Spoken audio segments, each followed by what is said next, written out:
Old CS, new CS, outdated versus updated, retro versus modern, old good, new bad, old bad, new good, all dead games? Oh geez, how do we even compare all the Counter-Strike games? So different, yet fundamentally the same. Oh, it's quite the conundrum, isn't it? But I will be doing something similar today. Am I gonna extensively compare all the games in this franchise and conclude which is better? No. I'm not making this video to pander to your bias or nostalgia, but I do believe the original Counter-Strike has certain quirks about it that none of the other CS games have. I mean, it was the first one after all, so what are these quirks I want to talk about? Besides maps and game modes, I want to focus on functionalities and gameplay mechanics that you can only find on CS 1.6 and no other CS game. Well, at least that's what I think. Some of these are okay, others are useless, so I will just list them off, not in a top 10 way, just as a random assortment. Okay, here we go. Let's start with something simple. Ammo is purchasable. In CS 1.6, weapons cost money, like any other CS game, but ammo for them is bought separately. Of course, you can instantly buy all the ammo from the menu by pressing B+6 and B+7, or you can buy magazines individually with the comma and full stop keys on your keyboard as defaults. Comma is for primary weapon, so is B+6, and full stop is for secondary weapon ammo or B+7. I guess it works for some weapons that cost less, but ultimately it's kind of pointless and makes the weapons more expensive than other CS games, considering the kill rewards are all the same. Most people, even back in the day, would just buy all the ammo instead of a specific amount. I personally like to do specific amounts depending on what I'm gonna do that round. Spam a wall, full ammo. Rushing somewhere, one mag is enough. But I do think economically it's easier to figure out when weapons come with all the ammo. Fun fact, the MP5 has the same type of ammo as the Glock, so it takes from the Glock ammo? Interesting. Same goes for the dualies. Moving on, we have the flashlight. It looks and works the same way as in Half-Life, and honestly, I think it was included just because.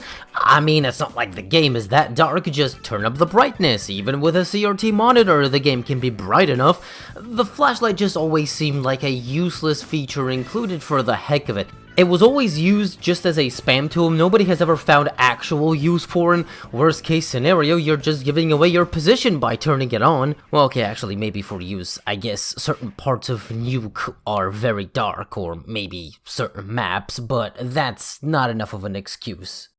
Speaking of light, we have night vision. For $1,250 and pressing N, you get green. And get this, as a bonus, it burns your eyes, but that isn't mentioned in the receipt, so proceed with caution.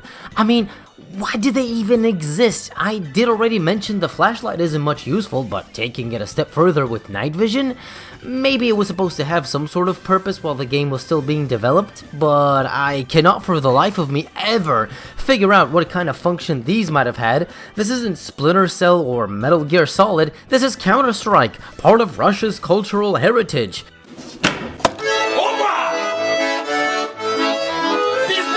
At number 5, we have no, wait, I said I won't be doing top 10s. Anyway, Riot Shield. Yeah, I know, it kind of exists in CSGO nowadays and was recently included in hostage mode, but that one breaks and you need both hands to hold it. In CS 1.6, it never breaks. You can use pistols and nades with it.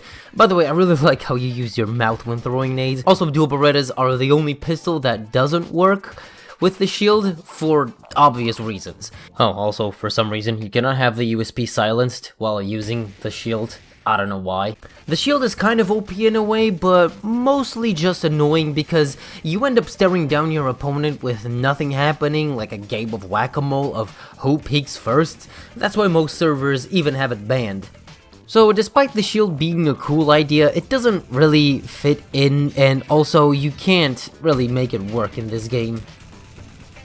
Alright, what else do we have? Oh, how about we talk about spectating, because it can be weird. So you have your standard first person and third person and free move, which all CS games have, but while spectating, if you press control, which I know you press by accident, you get sort of a menu. This menu has a lot of things, like a bunch of other camera modes, various options, and a map overview, which doesn't work on some maps. All you see is a green grid, and that doesn't really tell me what the map is or where everyone is going. Regardless, these overview maps don't have any indications about spawns or bomb sites, just the map, C4, and player icons moving about, which change into a skull and crossbones when they're killed. Overall, kinda vague, but it works. The most bizarre spectating option, though, is this unique picture-in-picture overview. While spectating in either camera mode, there is a small transparent PNG map overview on your top left. If you're in map overview already, the small window will show a player, which can be spectated in either third person or first person. This actually seems very useful, unlike the radar, but I feel like nobody has ever used this too. Alright, now about the radar. Yes, I may be kind of breaking my rules here, it does exist in other CS games, but this one I hold a grudge against because it is so stupid. It only shows the C4 and teammates, but nothing about the map. It's so vague and low quality, I can't stand it. It took me years to figure out how it actually is supposed to work. So the white squares are your teammates. If they turn into what looks like the letter T, that means they are above you. If the T is upside down, they are below you. If you are a terrorist, when the bomb is on the ground, it will appear as a blinking red square, and will show up anywhere in the map, but good luck finding it if you don't know the map. It can also turn into a T if it's below or above you. Absolute garbage, but it's the only way you can get a hint as to where the bomb is, which is the only purpose I ever found for it. Okay, how about something really cool? Cameras! You think cameras are cool in a game like Rainbow Six Siege? Well, CS did it in the year 2000, and this is actually a feature that was developed for CS. It did not exist in Half-Life. Originally, many maps had it, but after release, only Assault and Militias have cameras. I guess they were there to help figure out who is where, because otherwise hostage rescue maps would be quite imbalanced. Am I right? Yeah, they're still not balanced. But how about this? The way the camera works is by coming close to it and pressing the use key, the POV will change, and that lasts only 10 seconds. But you can just click back into it, no cooldown or anything. Worst part is, moving your mouse can end up with you looking away from the camera so you cannot exit from it, and you have to wait the 10 seconds, which maybe that's why this temporary use is implemented. Oh, and also shooting will just waste your bullets, they will disappear into nothing. So yeah, it can be kinda clunky. On Assault, in CT spawn, destroying the antenna on top of the van cuts off their cameras. Why? I don't know. You would think the cameras themselves can be destroyed, but you can't even see them, they don't have a model.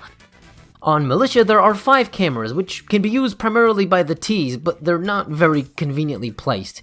Anyway, although they work and can be helpful, that does mean somebody has to stay behind and give info through these cameras, which in a tactical first-person shooter like Counter-Strike, it isn't something worth spending time on, much less leaving a teammate behind just to give info. Also, changing angles from these cameras means you have to go to a different screen, so it's not that convenient to use them anyways. No wonder these cameras weren't implemented anywhere else, and no community maps ever used them, except I do know one defusal map that has them, and that is DE_Scud. There are 4 cameras for the Ts to use, and only 2 cameras for the CTs to use. But I don't think they're as useful or as cool as this friggin' tank though. Anyway, at the end of the day, good intentions, but not the most useful feature. Kind of like a lot of things on this list. And that's all I wanted to talk about. There are some small things that are worth an honorable mention, like the rifles in the buy menu being placed differently for each side, and how all the weapons have made-up names, which for those that don't know, is because the real names are copyrighted by the gun manufacturers, so yeah, imagine that. You can recreate a weapon one-to-one with the real-life equivalent, but you can't just use the real name, unless you want to pay for licensing. But maybe next time I could talk about something else regarding regarding CS 1.6, that's kind of become my thing now, although I really should go outside and touch grass, but this weather, nah, I don't know man, winter's kind of approaching, so maybe I should just stay at home like I